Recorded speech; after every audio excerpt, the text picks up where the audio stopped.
हनुमति कावन गुणवा राम राम में पावले बानी, जिंदगी अपन लुटावले बानी ना।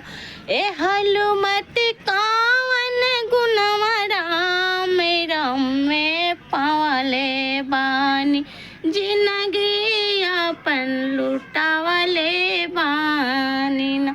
गईनी सात समुंदर पार जाके बैठनिया सुख के गाछ, गईनी सात समुंदर पार जाके बैठनिया सुख के गाछ।